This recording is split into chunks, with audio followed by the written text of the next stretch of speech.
Welcome to ASEAN Women Entrepreneurship Program. Through this program, you will see the efforts of women entrepreneurs in ASEAN member states who are achieving in their respective business field with creative idea. ASEAN has over 600 million population and it is one of the largest economies in the world.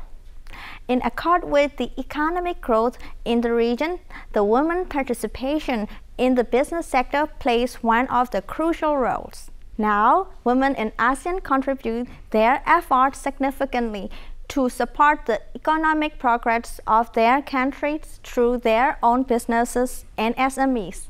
You will enjoy sharing business experience and knowledge of ASEAN women, enhancing entrepreneurship and gender equality, and creating a business environment led by women through the program. It will highlight the role of ASEAN women entrepreneurs and share their experience, how they have overcome challenges for their success to the viewers. Let's enjoy the programs of ASEAN member states.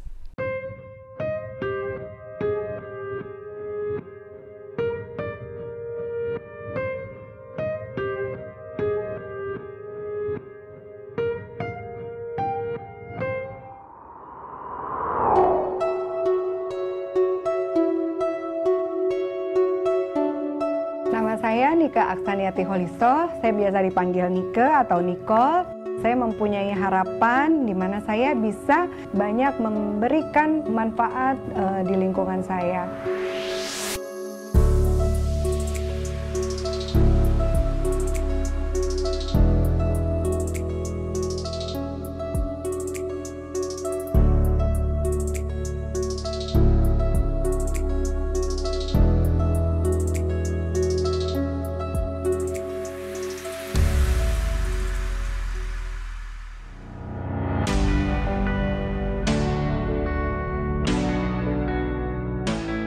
Nampaknya, ketertarikan pada dunia fashion telah mengalir deras dalam jiwa wanita asli Banten ini. Kesukaannya pada menggambar desain pakaian sejak belia seperti terlahir kembali ke dunia, tatkala mendapati kenyataan bahwa belum banyak masyarakat, termasuk warga Banten sendiri, yang mengenal dengan baik tenun baduy sebagai kain asli Nusantara asal daerahnya. Karenanya, lahirlah Nicole Fashion. Pada dasarnya saya senang sekali dengan hasil-hasil karya yang dibuat oleh para pengrajin. Disitulah akhirnya saya merasa terpanggil untuk mengangkat nilai-nilai luhur kearifan lokal yang ada di daerah tempat kita tinggal ya. Salah satunya yang ada di Banten. Karena saya sendiri lahir saya di Banten, saya jadi merasa bertanggung jawab untuk mengenalkan warisan kain baduy ini ke masyarakat nasional maupun ke masyarakat internasional.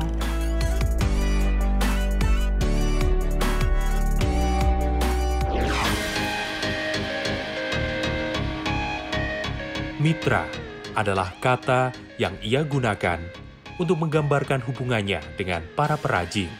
Dengan istilah mitra, hubungan yang terjalin keduanya lebih erat. Sebagai pemilik Nicole Fashion, Nike dapat dengan mudah mentransfer idenya tentang produk yang akan dibuat dan perajin mendapatkan imbalan sesuai dengan yang dikerjakan. Buat saya berkolaborasi lebih baik gitu kan untuk mensinergikan keunggulan kita gitu loh, kemampuan kita, kelebihan kita. Misalnya saya membuat sesuatu hal yang menurut saya ini sebenarnya bisa nih dibuat lebih menjadi sesuatu yang punya nilai jual gitu kan. Nah, dari hanya selembar kain gitu kan. Nah, saya bikin, saya kreasikan misalnya jadi baju, jadi tas, jadi sepatu. Ternyata mereka pun mulai merasa bahwa oh iya, kain yang mereka bikin ini ternyata kalau dibuat sesuatu gitu kan dengan seni, ini ternyata nilai jualnya bisa lebih meningkat dan otomatis kan bisa menarik orang lain untuk membeli, memakai ya, mencobanya gitu, dan otomatis juga kan permintaan pun akan meningkat gitu.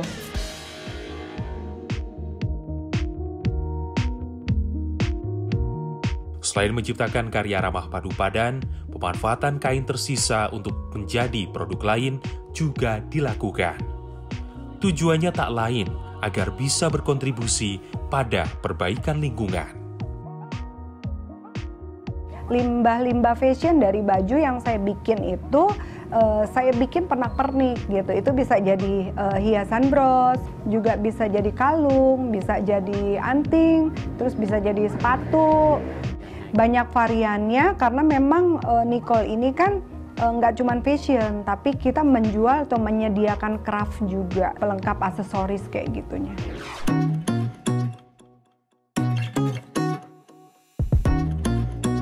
Niat baik untuk melestarikan budaya leluhur yang dipadukan dengan karya relevan tak lekang zaman membuat karya Nike dapat dengan mudah dilirik khalayak.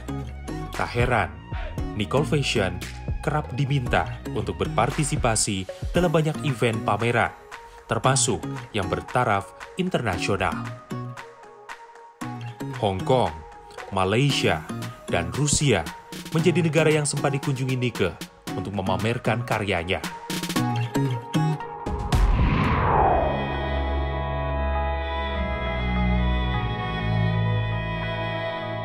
Namun sayang, saat usaha tengah berkembang, tak ada yang menyangka jika awal tahun 2020 seolah menjadi petaka, utamanya bagi para pelaku usaha. Dampak dari pandemi virus corona sangat dirasakan Nicole Fashion. Pesanan pakaian turun drastis, bahkan berlanjut hingga saat Lebaran tiba. Jadi waktu pas awal Maret ya COVID itu ya, ketika kita kepepet nih masih bisa survive itu loh, dan rasanya tuh yang terpenting tuh ketika saya melihat kan ini banyak banget, jadi penjahit saya nggak bisa bikin nggak bisa saya kasih kerjaan baju gitu, bikin baju gitu, karena kan pandemi orang jarang keluar gitu kan, orang nggak kerja gitu, otomatis kan permintaan menurun. Nah, rasa tanggung jawab saya di situ gitu kan, untuk gimana caranya nih penjahit saya nih tetap muter gitu kan mesin jahitnya ini, karena mereka dibayar harian gitu.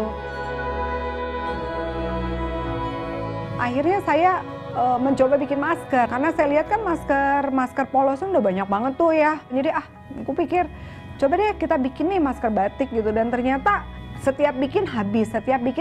Ya alhamdulillah sampai sekarang itu pesanan masker selalu ada ya. Terpikirkan kemarin kita bikin, kayaknya kita beralih ke ini deh, menjual daster gitu kan.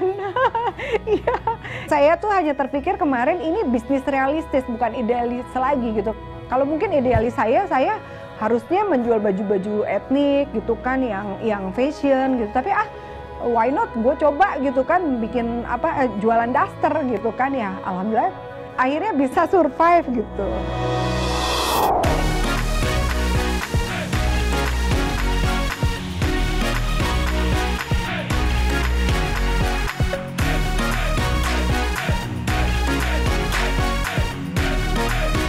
Saya tidak akan pernah berhenti bermimpi, karena hidup bukan sekedar takdir. Jadi saya terus bermimpi sampai dengan akhir hidup saya.